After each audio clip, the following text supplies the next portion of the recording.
All right, why don't we go ahead and get started?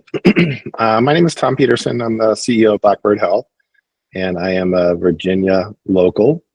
I'm experiencing the snow just like the rest of you. We had a running bet going as to whether or not the snow would be helpful or harmful for the attendance of this presentation, given that there may not be some of the sporting events that we normally have, but also that means your kids are home with you, and it may be hard to join in with them at probably bothering you or running over to you in every 5 minutes like they might be in my house.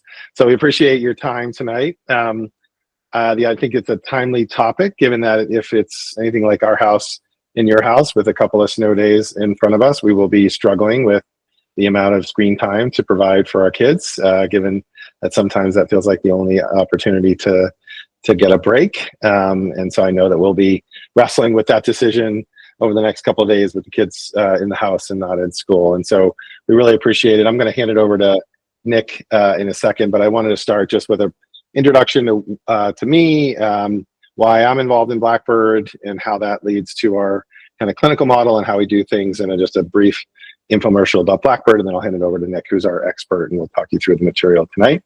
And so a little bit about me. So after I left my last company about 4 or 5 years ago, it was the beginning of COVID, and I have 5 kids. My wife participates in Vienna Moms. My younger 2 kids are 9 and 7, but I also have 3 older kids, and they were all at home with me during COVID. So I had 5 kids between 21 and 4 in the house with me during COVID, and experienced every aspect of the developmental spectrum, but also several instances where my kids had some challenges with some mental health problems. And what I experienced from mental health was that there was a lot of trial and error, and that we were trying different things and hoping that they would work.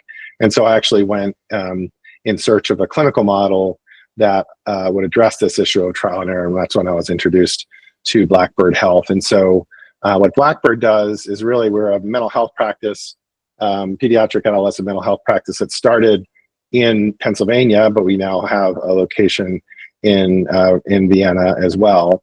But our focus is really around a whole child diagnostic approach, because we believe there's a lot of underlying root causes or challenges that kids may be facing that might not immediately be evident based on the symptoms that we're looking at. And so we provide a neuroscience-driven assessment where we look at 8 different domains of the child and the family and the brain to really understand what's at the root of the problem. So in addition to your normal biopsychosocial evaluations, we also do developmental autism evaluations, sensory motor, speech and language evaluations, et cetera, cognitive screenings, to really know what is driving the symptoms and then treat the right problem, so that we're not just treating the symptom.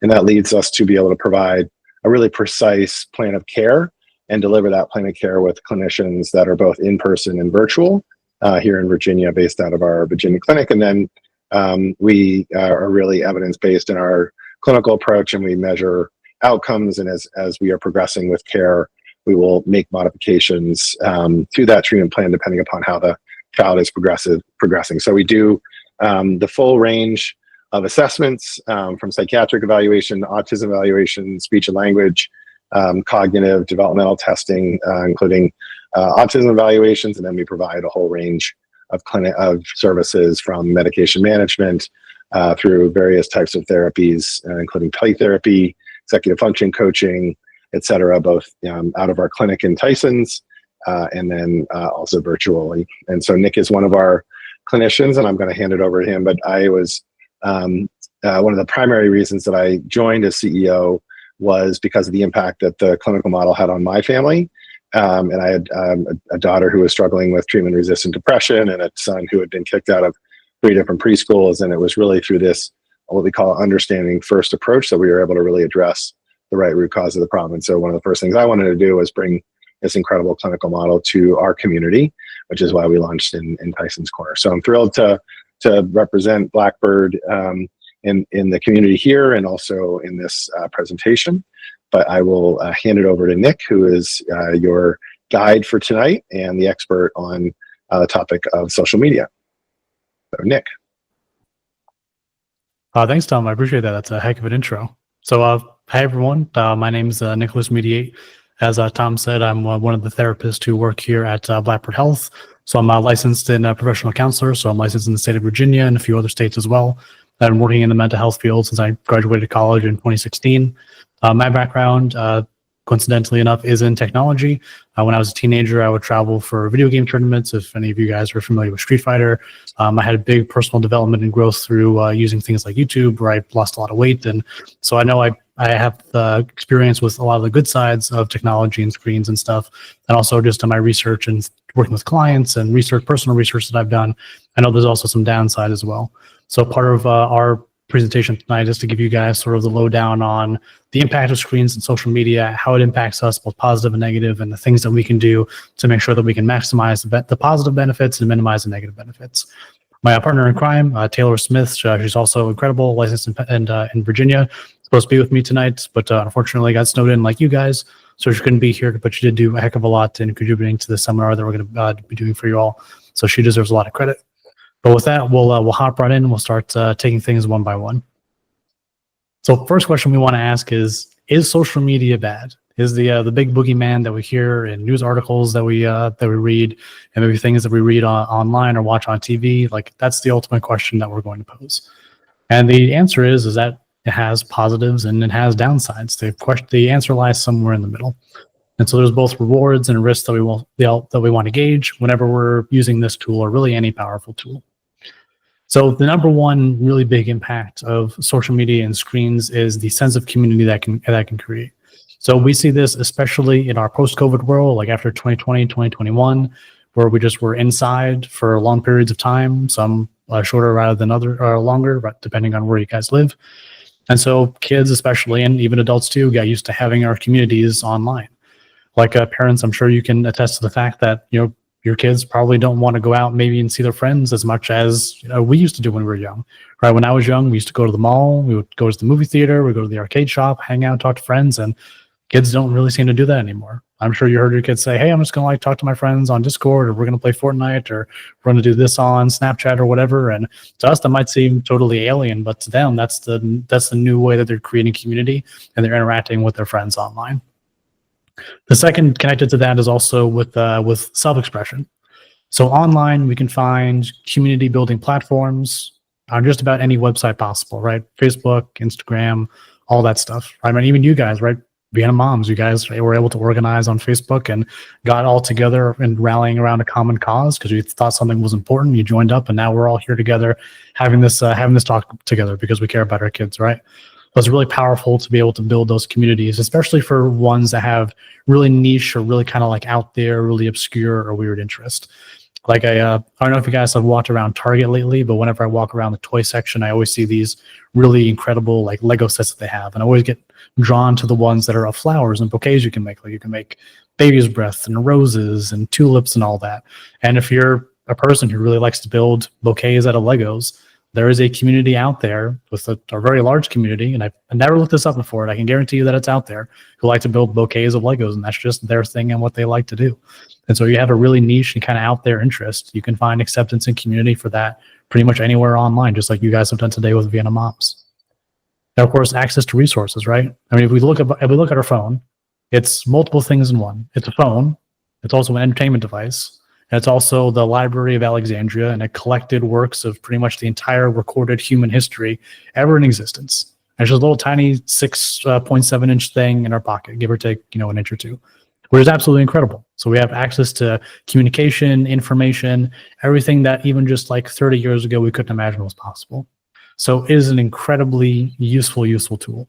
For myself, I absolutely stink at DIY, like even with like IKEA stuff, like I can't do it like at all. I don't have that gene or whatever it is. And I mean, even just like you guys in here, like raise your hand if you ever used YouTube to do like a DIY project at home. Like how many of you guys have ever had experience doing something like that? Like I know I have. Like I'm sure we all have at some point, right? Even with those IKEA instructions, that's not good enough for me. I need to see someone do it. So it's an incredibly powerful resource. Now, that being said, with all the rewards and all the positives that are out there, there are some downsides too. Oh, I'm sorry, Claire, did you have something? Oh, sorry. Gotcha. So you were just raising your hand as instructed. Gotcha. Sorry about that. So just like with all the rewards and all the positives that we can reap from screens and technology, there's also the risk like we talked about as well, right? So the number one is going to be dopamine driven behavior and how it can change sort of the our behavior in real time. So we'll delve a little bit more deeper into the impact of dopamine a little bit later on in the presentation. But just given how engaging and how novel social media and screens are, because it's so like engaging of an activity, it's one of the things that we go to immediately, whether we're feeling low, high, or whatever it is. That has a really big impact on our behavior. And also because it's one of the things that we can reach for whenever we have, bad stuff going on in our lives. Also, it's correlated with an increase in negative emotion, right? Anxiety, depression, sadness, feeling down, you name it. Because we can kind of distract ourselves and ignore real life for a while and get involved into this really engaging alternative reality, that we get to, kind of push by the wayside some things that would otherwise need addressing. And when we ignore things, we all know that negative emotion increases as a result. So that's why that happens. And then self-esteem. So something else that we'll cover a little bit later on, but I'm sure you guys even have experience yourself. You're on TikTok, you're on Instagram, you're on social media. When you're scrolling through and you see some influencer or some celebrity and they have this big giant mansion, or they're going to like Maui for their birthday, and you're there sitting in your living room, like looking at that, and you're thinking like, man, why isn't that me? And kids do that the same way too, just on a smaller scale. When they see their friends doing cool stuff on social media and they feel like their life doesn't measure up, then they have that decrease in self-esteem. They start to have that depression, that angst, that anxiety about wanting to go out there and do those things, or feeling like they got robbed of those experiences. And so it creates that feedback of negative emotion. And also lastly, just like we talked about building community being one of the rewards, at the same time, it can also be a downside.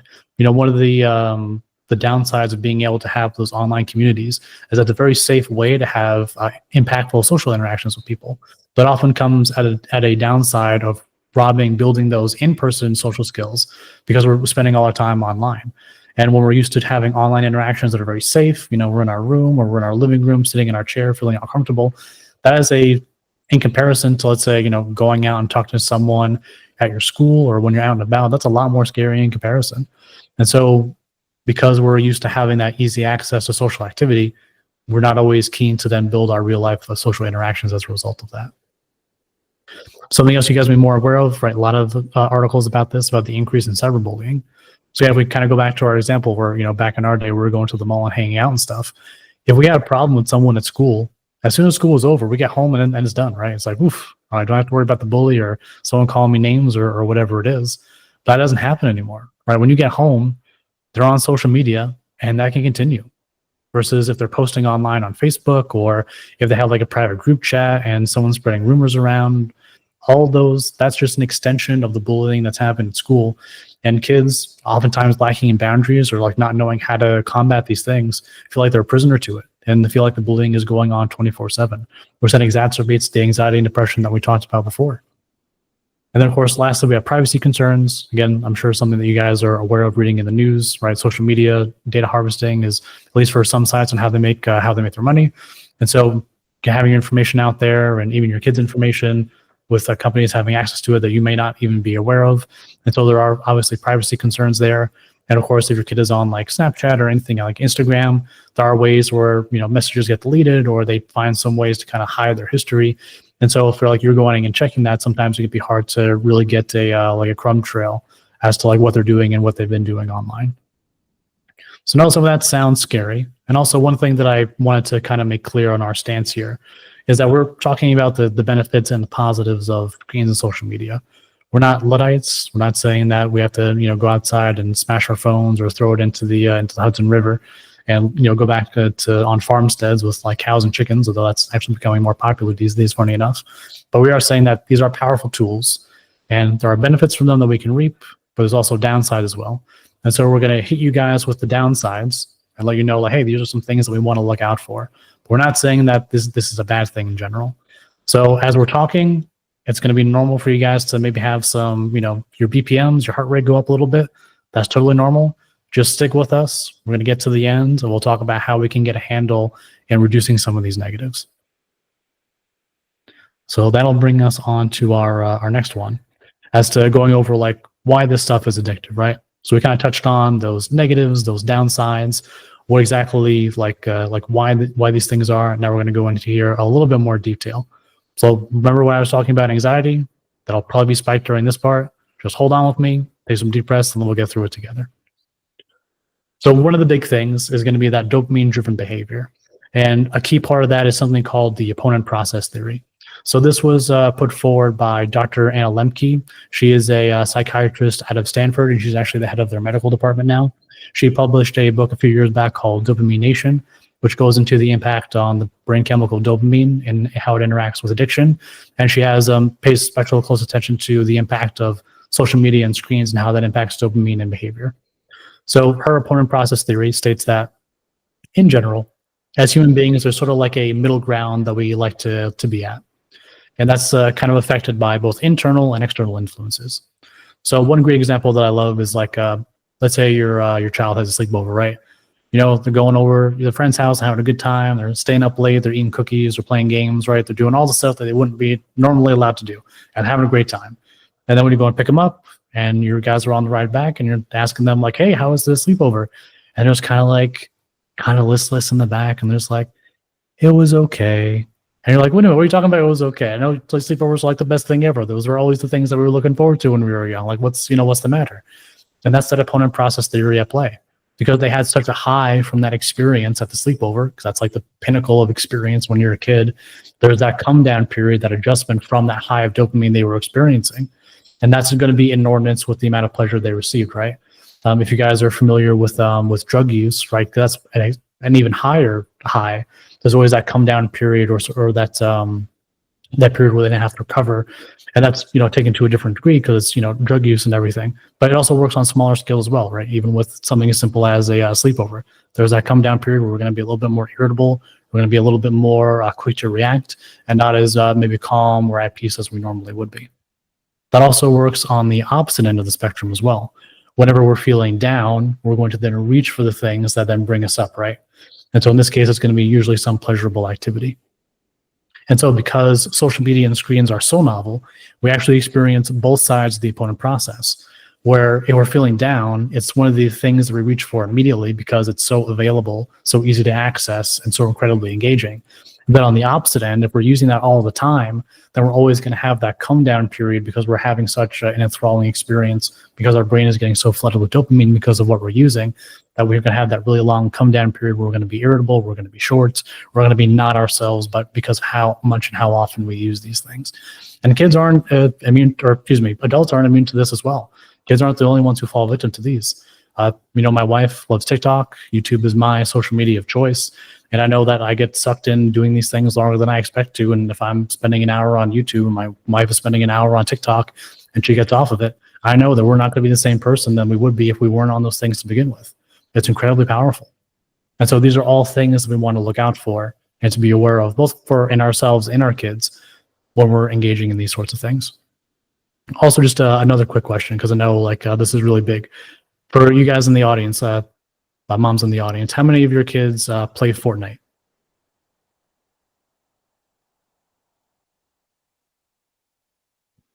Gotcha. So yeah, so if you're ever when your kids playing Fortnite, right, or when they're really playing anything, has there ever been a time where they're playing for a few hours, you guys have to go out somewhere, right? Maybe you guys are going to a nice restaurant, getting some a Brazilian steakhouse, and you say hey, we have to get off the games, we have to go out and eat, and it's a giant fight every time. Meltdown, they just have a hard time transitioning. Yeah, Aaron, do you have experience with that? Gotcha. Yeah, tell me about that. I'd love to know more. Oh, sorry, you muted. I can't hear you. Yeah, I have a 12-and-a-half-year-old. One of my daughters is 12 and a half. And yes, she's very into Fortnite, does it with her friends. And then whenever we have to do something else, yeah, it can be a struggle to stop that. Yeah, 100%. And that's a brilliant example of that opponent process theory at play. That's exactly why that happens. So again, just something to look out for more as we're kind of when we're taking this journey together. And so then we also have the next one on our list, which is going to be about the algorithm.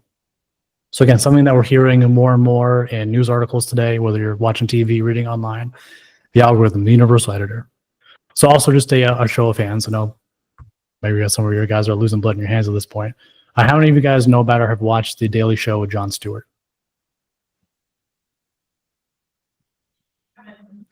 It was my favorite show when I was a teenager. When I was 16, 17 years old, love me some Jon Stewart.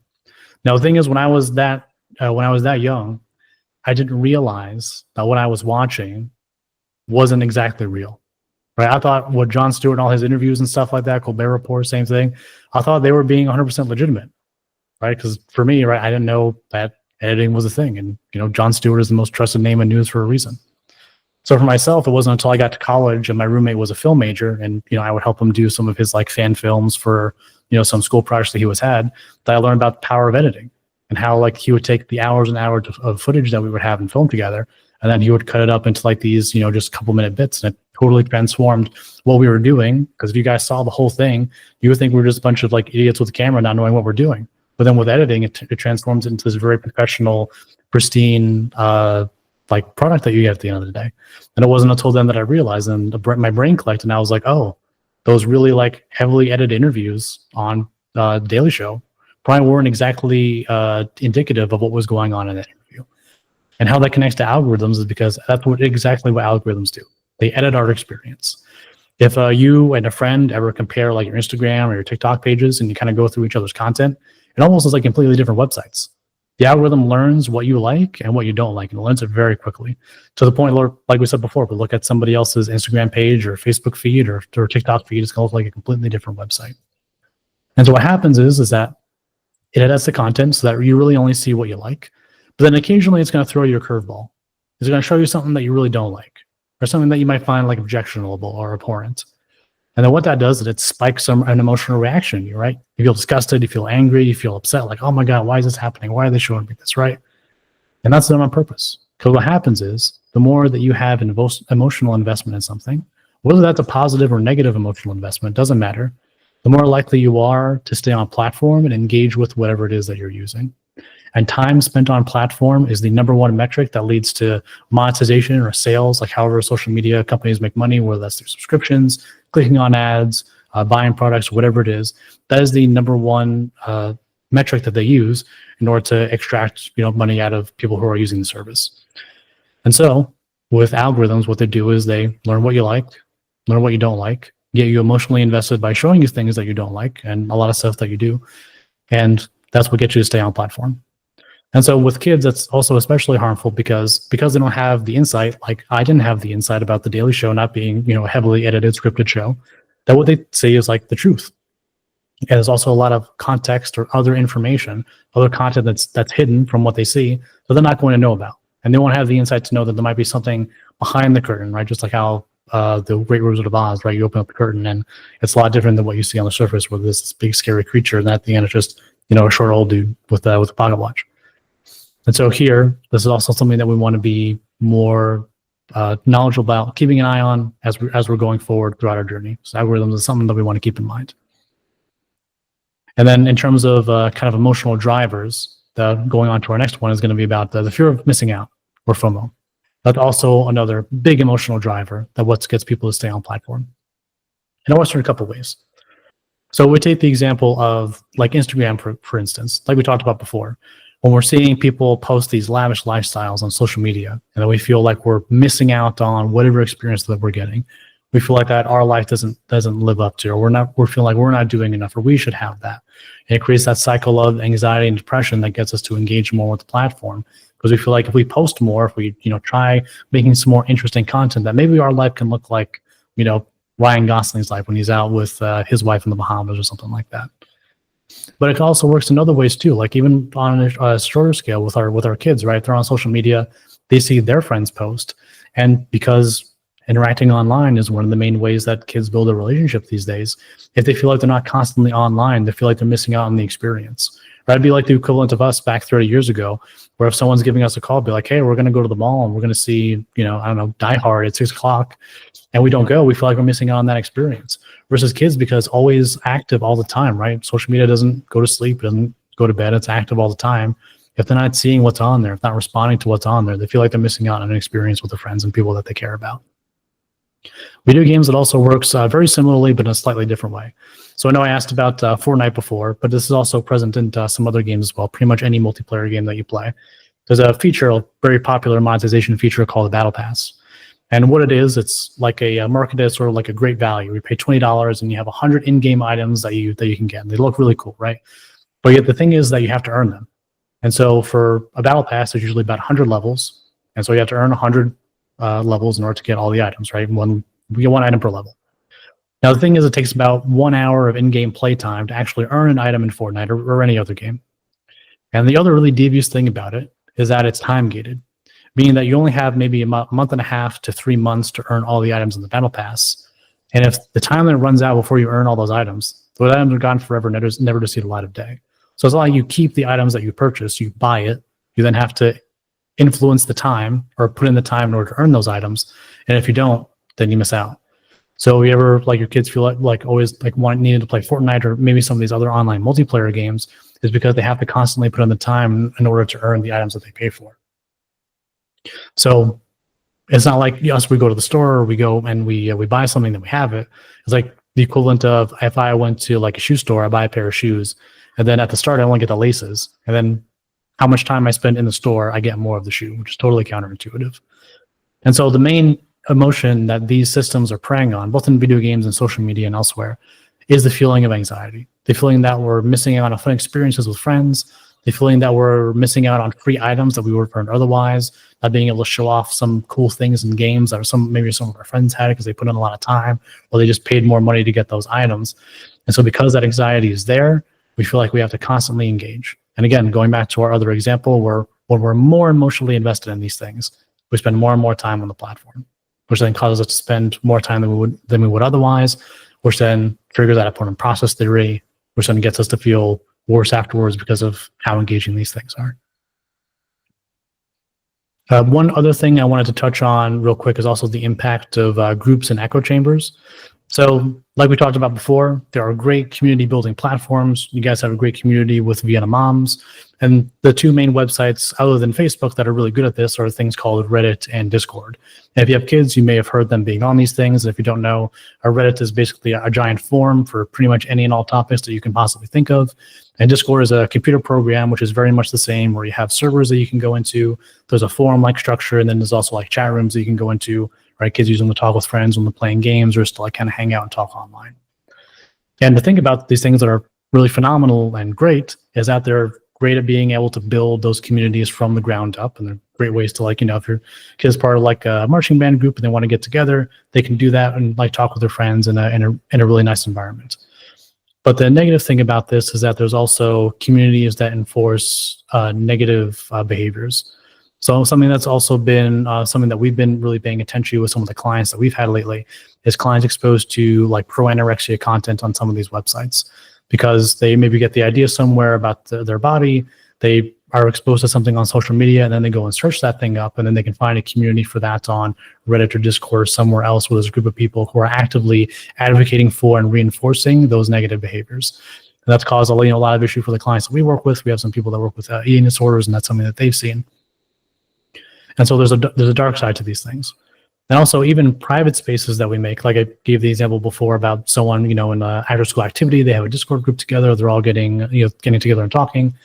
And there was a CNN article that was released a couple of years back talking about a similar situation where a parent had a child, they were in a marching band and they had a private group with all their friends that they were talking, and a predator had gotten there and had coerced the teenager to send a list of photos of himself. And so that, again, is not to say that these things are wholly bad or wholly negative. These things are extremely positive and valuable. It just goes to show that, just like with anything else, we need to keep a close eye on what our kids are actually doing, because things that we might think are otherwise safe spaces, right? Them being in a group with our marching band friends, because those things can't be infiltrated, or someone could post content that we might find objectionable or not want our kids to see. So we just have to keep a close eye on these things and use them for good, right? Being able to find positive communities. If your kid likes to build those bouquet Legos, right? Those are things that we want to be able to like look out for and leverage these tools for. And one last thing in regards to like emotional drivers is the psychology of likes and validation. So especially when we're young, right? When we're anywhere from like 6 to 18 years old, that's sort of like our formative time, and when the opinions of others, especially our friends, like really matter most. And so on social media, and even sometimes on games as well, like in the post-match, right, there's things you can like if someone had a good play or something like that. And there are reward systems. There are feedback to let us know that people like or are into the stuff that we post. And so on YouTube, that'll be posts or pictures. On Instagram, it's pictures and reels and videos that we post. And on YouTube and TikTok, it'll be certain types of video content. It'll be different for every platform, but the feedback mechanism is the same. Like is almost universal. And so what that does is it gets our dopamine system engaged, right? If we post a photo, it gets 100 likes. We're like, oh my God, that was insane. 100 likes. I didn't even think about that. And then when we post more, that becomes our barometer, right? So we look for more. Next time we want 110, 120, 130. And then that dopamine buildup gets more and more and more. And then the one time where we get 95 likes, but we didn't see that one of our friends who liked all our other photos doesn't like this one, then we get into that negative spiral, right? Then that triggers our anxiety, because the like is essentially sending a signal to us that people like what we're doing, they're really engaged, they approve, they accept who we are. And then when that goes lower than our baseline, or when we think our baseline is, then that's when we get a lot of that stress and a lot of that discord. And so again, these are all aspects and things related to screens and social media that we want to be aware of. These things are incredibly useful and powerful, but they also have some downsides. And the more knowledge that we have about the downsides and how these things work, the better that we can be at identifying how we, as like families, parents, and our kids, can help interact with these things better. Give ourselves a shield to fight against the dragon that we know is at our doorsteps. So what we want to do is a couple things. So we kind of covered like all the negatives in terms of like what we want to look out for, how these things are powerful, and how these things affect us. But now what we want to do is we want to go and we want to learn practical strategies to be able to reduce the anxiety and the negativity that comes with these things. And also ways to help build resilience, not only in our kids, but also just in ourselves and our family units. Because like we talked about before, we're also victim and able to be have our psychological systems hijacked by these things too. We're not immune just because we're 30, 40, 50 years old. These things have a lot of research behind them. They have a lot of money behind them, and they're very sophisticated. So all we can do is just educate ourselves on it to arm ourselves as best as possible. So let's talk about the strategies. What can we actually do to help inform ourselves and our kids, like what we can do to battle these things? So the first, and I'd say the most powerful thing that you can do, is share strategies and find what works for you guys. And also being able to reach out to other people who you feel like are going through these things as well. If you want to change the norm, we have to start at the individual level. So we take a look at ourselves. We take a look at our own screen use and the use of everyone else that's in our home. And we want to come up with some standards and some boundaries that everyone can agree to follow. Now, one thing as parents, I know that we can kind of fall into, and maybe your parents have said to you this before. How many of you have ever had your parents said to you, or that you said to your kid, do as I say and not as I do?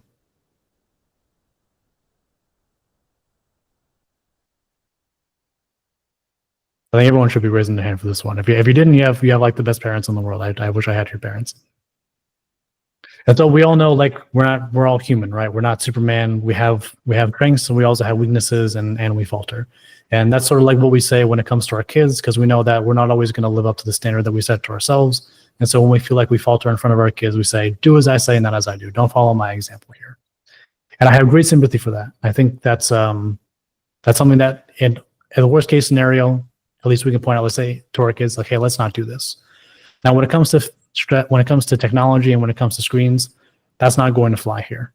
Because when you go and talk to your kids about these things, if they say you having a lot of excessive screen use or screen use that you feel is excessive, and you ask them or put boundaries in place that limit their own, they are very going to quickly throw that back in your face and say, well, I don't have to do this because you're doing this all the time, right? Like mom's scrolling TikTok or dad's playing video games all the time. And so it starts with us as parents leading the example. So that way our kids know, okay, I see my parents having a healthy, balanced relationship with technology. Maybe I can do this as well. Because they're going to model their behavior after our behavior. If we have good boundaries, they will have good boundaries. So that's the first thing. Before we even look at our kids, we have to look at ourselves and address whatever issues that we feel like are happening with us. And then that trickles down to our kids. The same thing that we can do is also talk with other families about some of the issues that they feel like are having with technologies and screens. As someone who's been doing this work with families for nearly a decade at this point, it's been an issue since 2016. Even though it was less of an issue back then, it's way more of an issue now. And inevitably, even if people aren't coming to me, like clients that I see to work on issues related to screens and technology, it inevitably comes up at some part of our treatment together. Versus whether they see like their kids is like, oh man, he's on the iPad all the time, he's playing Minecraft, or he's online talking on Discord with his friends. It's a universal thing that all parents are dealing with. And they will gladly breathe a breath of fresh air, having someone reach out to them with the same struggle that they've been dealing with and not feel like they're going crazy anymore. So reach out to other people in your community. I mean, you guys are all here today because you wanted to have this presentation so that way you can arm yourself with knowledge. Do that in your immediate community. Even people that are outside of Vienna Moms, people that you know, other people that have kids, talk to them about this, seeing what they're doing, and coming up with some shared boundaries together. That way it becomes more of the norm to have these things go on in our communities, in our neighborhoods, in our environment, rather than just having unfettered access, where it seems like a lot of people are doing these days, at least with clients that I've come across. You can also connect with schools, right? Guidance counselors, schools. If you guys have been reading in schools at all lately, you know that people are putting the hamper down on phones in classrooms, either not being allowed, having the phone to be brought into school to begin with, or they have to put it in like a special phone locker where they get at the end of the day, because how incredibly disruptive that they can be. And having schools be an extension of the boundaries that we're putting in at home is something that should be happening, right? Our tax dollars go to our schools. We have open school board meetings for a reason. And so we should have some say in how those things are run. So if you guys aren't doing that, talk with your guidance counselors, talk with your principals, go to your, your open school board meetings and talk about the concerns that you have and see if there's any boundaries that can be put in place in your schools if they aren't happening already. And the more we do this, the more we reach out, the more of an impact that we have. Like imagine online dating 20 years ago. 20 years ago, 2% of all marriages were as a result of online dating. People thought it was really weird.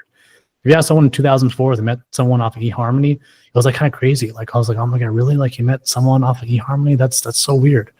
Versus today, it's more than 60% of people in relationships and marriages come off of online platforms, right? I met my wife off of Bumble.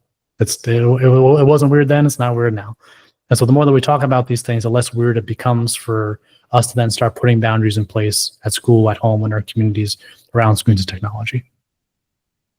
So that's in regards to like what we can do, collaborate with other people, our own families, and our community. The second thing that we want to do is to be able to build and foster curiosity and questioning with our kids. So like we talked about before in our algorithm example, right? They're seeing a very slanted, very skewed portion of the world when they're online, whether they're on TikTok or anywhere else, right? They're only seeing a very small sliver of the experiences that are being had out there. And so what we can do to help expand the limited view that they're seeing online is to have them ask questions about it. Being able to ask questions sort of like, why do you think they're showing this right now? Or what do you think this means? Or is there anything else that you think is missing or left out? Because the more they're able to question and get more insight into their experience, the more knowledge they'll have about how social media or how screens is affecting them, and then give them more of a chance to pull away when they feel like it's not helpful or not harmful to them. And they're not going to think to ask those questions themselves until maybe they're a lot older. And so if we're able to stand in, be able to teach those skills to them, they're going to have a lot easier time navigating social media versus if we weren't equipping them with those tools. And also, it's really important to like watch and engage content with your kids, not just to have an inside scoop as to what they're seeing online, but also it becomes a point of connection just to understand more of what they're experiencing. Like parents, raise your hands here if you ever heard your kid talk about or watch Skibbity Toilet.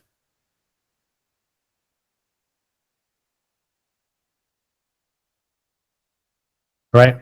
Now keep your hand raised in the air if you actually know what that is. Right. There's a whole lore behind Skibbity Toilet with the cameramen and the TV men. It gets real crazy. And so tonight, like parents who raise your hands, you have a homework assignment. Go and talk to your kids about Skibbity Toilet. Watch some things with them if that's something that they're interested in. Learn more about it. The more that you know, the more insight you have into what experience that they're getting online. And then that gives you more insight into maybe supplying them with experiences in the real world that mimic what they're experiencing online. And that creates some like natural barriers to that, right? They have more time invested in something in the real world, but it still kind of scratches that same itch as to what they're getting online.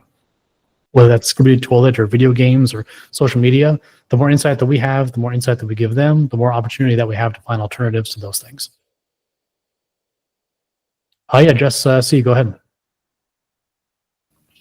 Oh. I'm sorry. Maybe I'm not understanding you. What is it that you're saying? Because I can't tell you if I even know what you're saying. Skibby Twitter?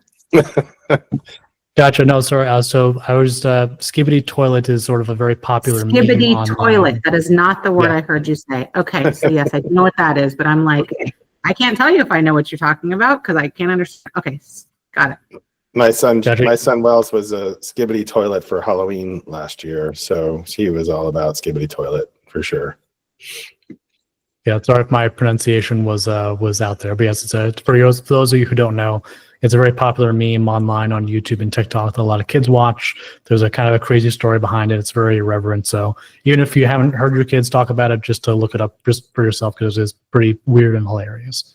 But yes, beyond the point though, just whatever your kids are interested in, watch it with them, ask questions about it, get more insight into what experiences they're getting online, social media, video games, whatever it is, and try and find some offline alternatives that kind of scratch that same itch, depending on what experience they're getting off of being on social media or online or anything else.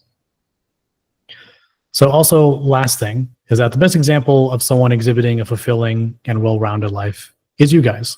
And so kind of going back to our original point about you guys being the example, if you guys are feeling like anything else in your life might be like out of balance or out of whack, being able to address that also goes a long way in showing your kids like, hey, this is like what my parents do, and I see them having a really like good life, I see them being happy and fulfilled, and then they can feel that as well, and they follow your example. So if there's anything else that we like take away from this is to like look at our own behaviors and what we're doing and make adjustments accordingly, so that way our kids are following after our example. So there's some more things that we can do as well, additional strategies that we'll go to. The other one is promoting structure and healthy habits. So in addition to reaching out to our communities, another really powerful tool that we can utilize is a schedule. So if we look at school, right, where our kids go to school from 8 a.m. to 3 p.m., however long they're going to be there for, they have a good 7 to 8 hours of solid structure where their day is pretty planned out and pretty regimented. And our time at home could be an extension of that, right? If they're already used to structure, we know kids operate under structure pretty well, that we can utilize a schedule to have more of that structure at home.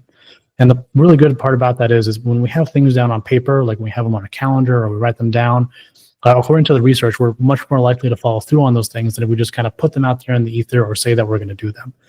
And so if you guys have a schedule in a very public place that you and your kids can see it at home, you guys would be much more likely to follow through on those things than if we're just going to be like, hey, we're going to do this thing on Friday at 5 o'clock, right? Sometimes it happens and sometimes it don't. So with calendars, we have more of that accountability and more of it burned into our brain that we're going to stick to and do whatever it is that we want to do. And so a great way to start with this is having something like a tech-free day at home. Like whether it's like Friday night where it's like, hey guys, we're going to put our phones in a basket, we're going to turn off the TV, we're going to go out, or we're going to do something together as a family, right? We're going to have like game night, we're going to bust out Monopoly, or we're going to do whatever our game of choice is, and we're going to do that. That's a really great way to start with something like this. And then we can then pare it down to more specific things, right? Where we take that one day of like tech-free time and we expand that to other things. Where like every day it's like, okay, we're going to do homework from 4 to 5 p.m. We're going to try maybe doing like, like let's say your child, for example, is really competitive, right? Plays a lot of Fortnite, wants to compete, be number one. And it's like, hey, from like 5:30 to 6:30, we have a martial arts academy down the street from us. We're going to try martial arts on like Thursday at 5:30 to 6:30. And that's what we're going to do. Put it on our calendar and we're going to try that out. And when you put those things on the calendar, we're more likely to stick to them. And also it naturally crowds out time that we would otherwise spend on technology. Or we have scheduled, penciled in things to do that is an hour or 2 hours, however long it's going to be, of time that we're then not spending on social media, screens, video games, whatever it is. So using a schedule, finding some things of like family activities, individual activities that you guys want to schedule out, it's going to be really, really powerful. Now, boundaries. That's the other thing that we want to tackle as well. So with boundaries, with parental controls and like things on like our computers, our phones, or even our routers, that's also a really underutilized resource these days. They've made them a lot more user-friendly and easy to use to set up those parental controls really easily. I will kind of go over it later, but I know both Android and iPhone have rolled out some things in the past few years with their family sharing.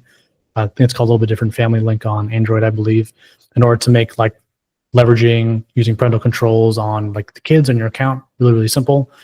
And this is also somewhere we can use social media to our advantage, right? Because I always wasn't the most techiest person in the world, but through using technology, I then became more of a tech-minded person. And so we can use tech to learn more about tech. So if we're not knowing how to do set some of these parental controls, whether it be on our phone or our TV or on our router, There's some very helpful guides on YouTube, social media that'll walk us through every step of the process to empower yourselves, to make things easier for you and your family. That way you're not always over the shoulder of your kids, like wondering what they're doing on social media. You set up those parental controls, it's one and done, and then you never have to worry about it again. And like we talked about before, have regular discussions about social media, screens, and what they're viewing.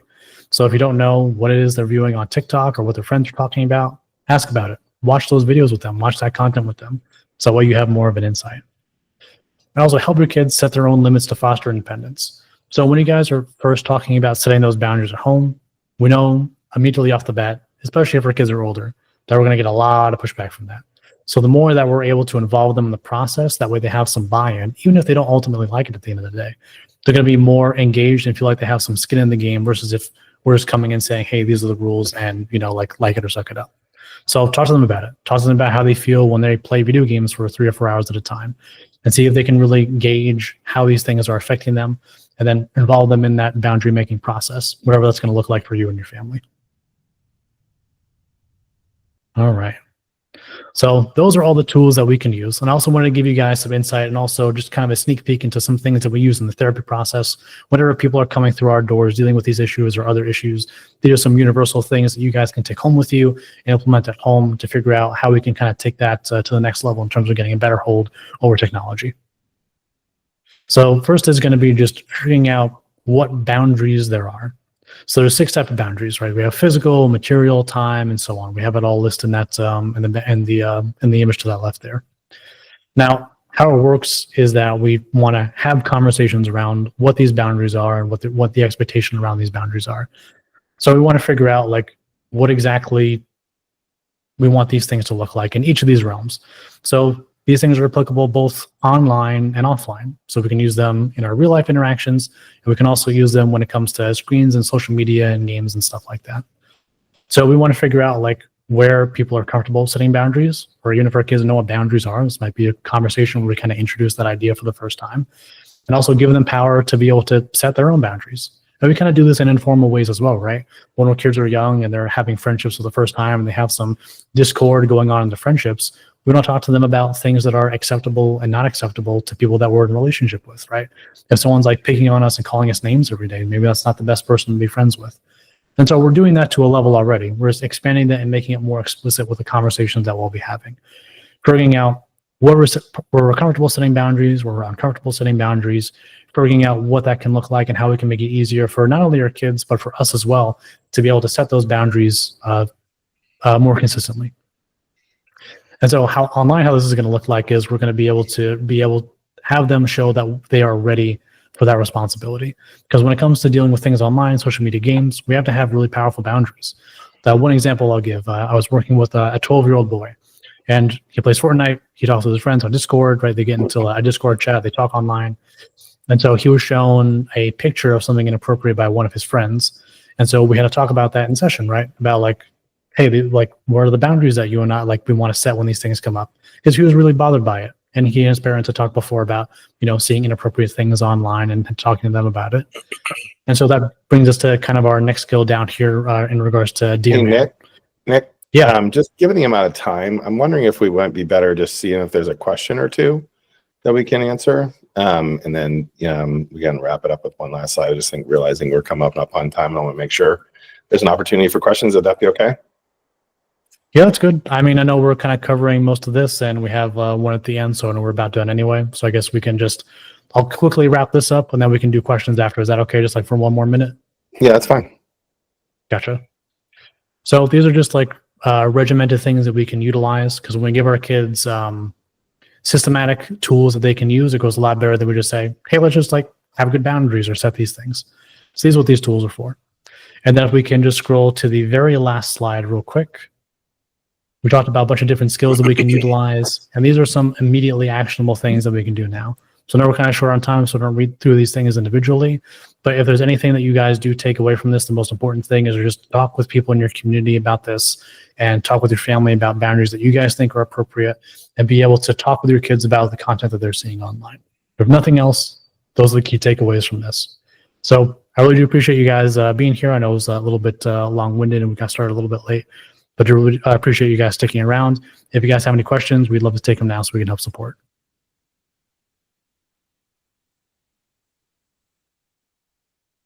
Anybody have any questions for us? Nick, that was fantastic. Thank you. Thanks, Tom. Thank you so much. Thanks, Aaron. I appreciate that. If there's any last thing that I could say is that when it comes to like getting help for some of this stuff, anxiety, depression, ADHD, family stress are all correlated with excessive screen use.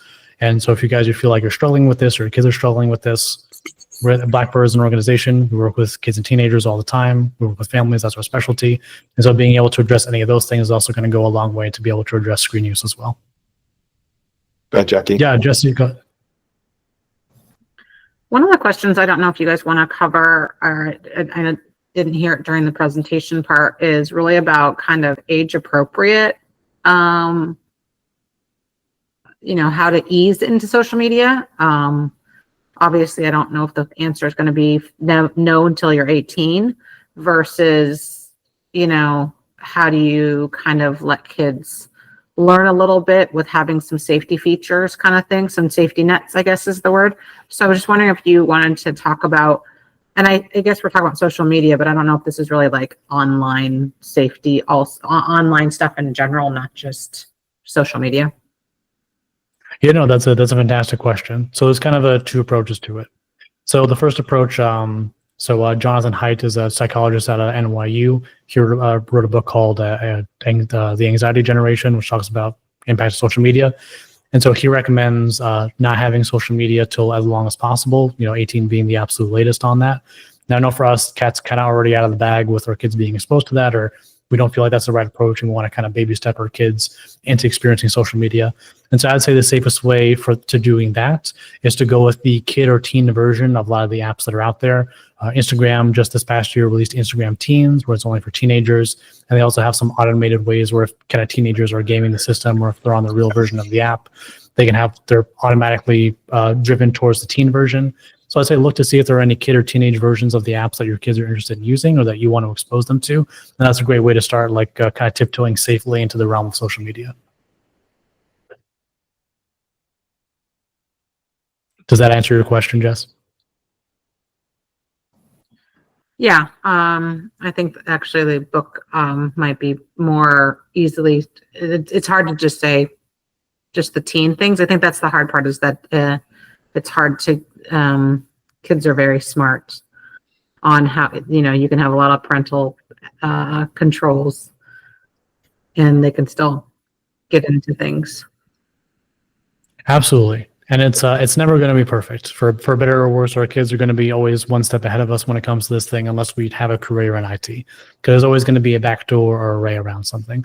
This is just a way that we can have as much protection as possible. And by having more of those open and honest conversations, by making it more part of the routine that you guys have, talking about what they're viewing, looking at what they're viewing, it makes kind of like keeping a closer eye on what they're actually doing online a lot easier. But I think that's the way that we can start, using the kid or teen version of some of these apps and just having more of a conversation on what they're seeing, a more regular part of what you guys do. Is there another question? Go ahead. I believe so. Chitali, I'm sorry if I'm mispronouncing your name. Yes, no worries. So quick question here is, for those parents who decide to wait till their kids are 18 to give them social media, what are the strategies that you recommend for parents to help their kids cope with the peer pressure or what they are seeing around them? Because we are seeing a lot of kids 10, 12 have phones and gadgets and have started browsing social media. Gotcha. That's another great question.